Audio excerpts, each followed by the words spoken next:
Okay, campers, rise and shine. And don't forget your booties. Because it's cold out there today. It's just another Groundhog Day in Illinois, where Gov. J.B. Pritzker has extended the stay-at-home order another 30 days to slow the spread of the coronavirus.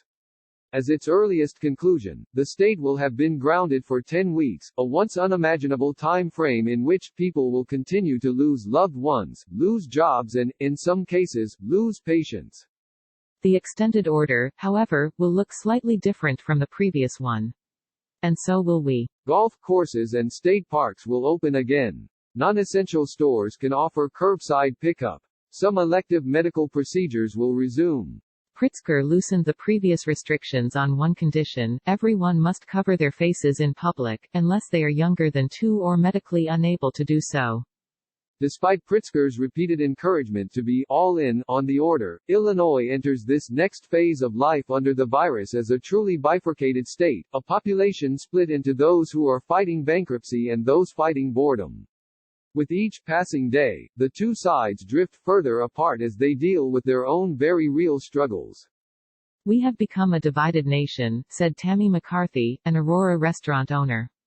It feels like neither side can understand the other's point of view anymore because we're not experiencing this moment the same way. McCarthy, who owns the popular Double Yolk restaurant off Butterfield Road and Farnsworth Avenue, decided to keep her business open for carry-out orders after the governor issued a statewide ban on inside dining March 16. Without the post-church crowd on Sundays, it has been a financially devastating time. She says she has lost money every week since, including $20,000 in perishable food that she bought prior to Pritzker's directive and ended up donating. Faced with the extended order, she cut back her employees' hours Friday. She has promised the rest of the staff that she'll try to keep the breakfast joint open until May 15. After that, McCarthy intends to close and doubts she'll be able to reopen after the ban lifts. I'm going to lose my business, McCarthy said as her voice choked with tears and other complicated emotions. I don't want to seem bitter or like I don't care about other people, because I care a lot, but this is costing me everything.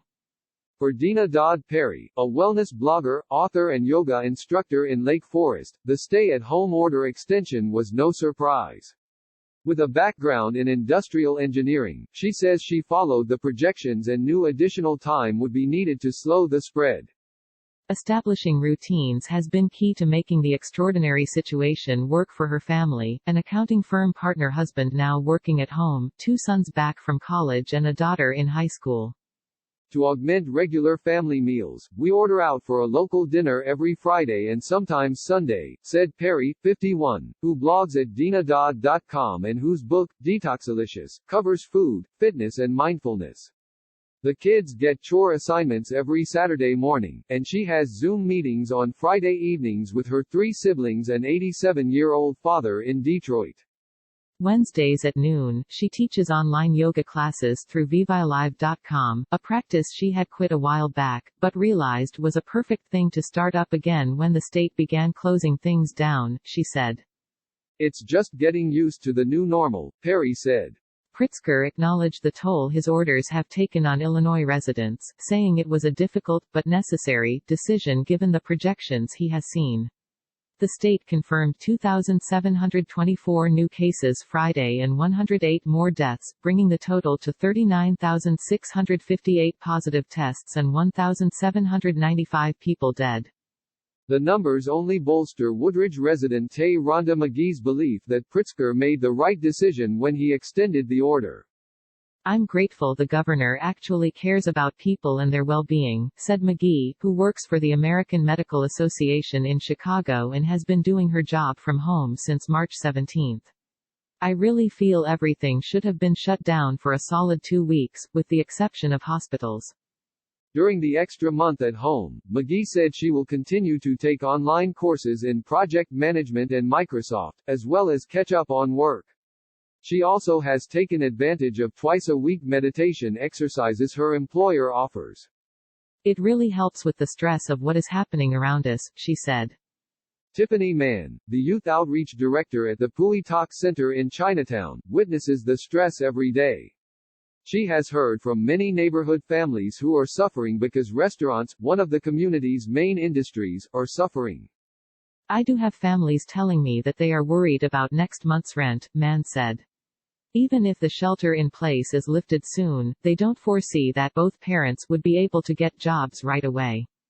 Mary Papalardo, who lives in South Chicago Heights, was furloughed from her job at an eye doctor's office in mid-March.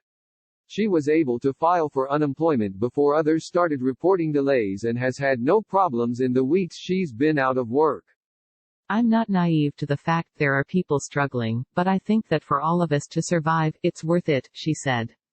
I'm much more comfortable staying home and sucking it up and not doing anything for a month, to possibly live. She passes the time with Netflix, home workouts, jogging and long walks with her 10-year-old beagle, Gus. Gus enjoys that, she said. It's a month, hopefully. For the time being, it's 30 more days to keep people safe. I'm more than happy to do my part and stay home. Before the pandemic, Malcolm Elliott's sanctuary was his local park clubhouse, where he volunteered as a tutor about 3 times a week. Since March, the 20-year-old hasn't been able to catch up with the children who came to Hermitage Park in Englewood with questions about homework, and left him with laughter and a sense of fulfillment. Elliott understands the need to socially distance, especially given the way the virus is devastating neighborhoods on the south and west sides, but that knowledge doesn't fill the hole in his life since volunteering was suspended.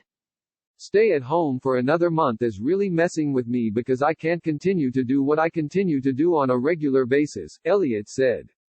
I look forward to seeing the faces that I'm used to seeing because I miss everybody that I volunteer with.